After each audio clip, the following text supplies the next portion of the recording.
ਸਿਆਸਤ, ਵਪਾਰ, ਖੇਡਾਂ ਤੇ ਫਿਲਮ ਜਗਤ ਦੇ ਨਾਲ ਦੇਸ਼ ਦੁਨੀਆ ਦੀ ਹਰ ਵੱਡੀ ਖਬਰ ਦੇ ਲਈ ਹੁਣੇ ਡਾਊਨਲੋਡ ਕਰੋ ਦੇਸ਼ ਦੀ number 1 news app Dainik Savera times. Corona महामारी के बीच देश में बड़ी बेकारी पर दैनिक सवेरा के मुख्य संपादक शीतलवीर जी ने चिंता प्रकट करते हुए अपने कुछ शब्द कहे। वो कहते हैं, अनलॉक के चरण 2 की सार्थकता की पैरवी करते हुए सरकारी प्रवक्ताओं ने अभी कहा कि निजी क्षेत्र के खुलने के बाद अर्थव्यवस्था पटरी पर आती दिख रही है।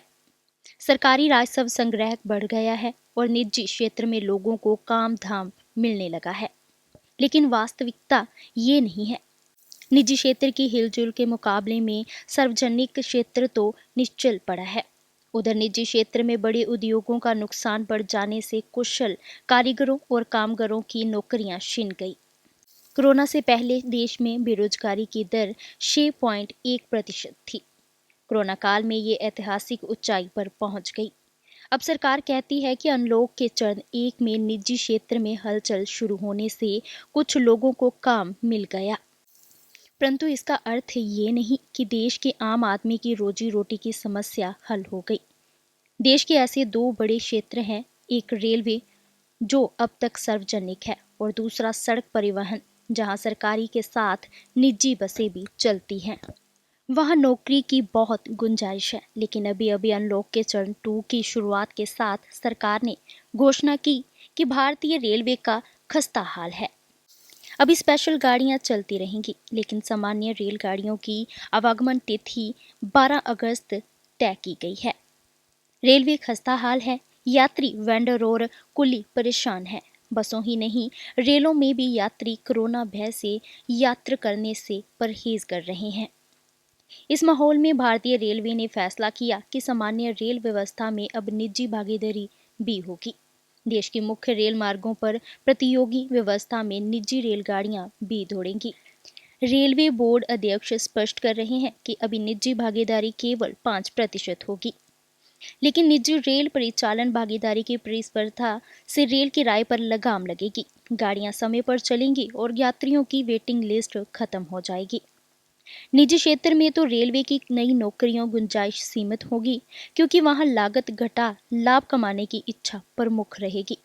इसकी परवाह न कर रेलवे ने नया फैसला कर लिया कि उसने नई भर्तियों पर रोक लगा दी है। पिछले 2 साल के दौरान सूचित नए पदों की समीक्षा करके 50% पद खत्म किए जाएंगे।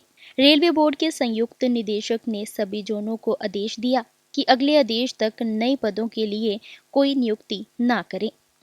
हाँ, सुरक्षा संबंधी पदों पर नियुक्ति हो सकेगी। ये फैसला रेलवे द्वारा नौकरियों की नई संभावना को खत्म करता है। सड़क परिवहन में तो सरकारी और निजी बसों को भारी घाटा होने के कारण नई नौकरियों की संभावना है ही नहीं। रेलवे अपनी प्रौद्योगिकी के बेहतर हो जाने की उम्मीद में रेलों के रखरखाव की जिम्मेदारी भी 4000 किलोमीटर की यात्रा की बजाय 40,000 कर रही है।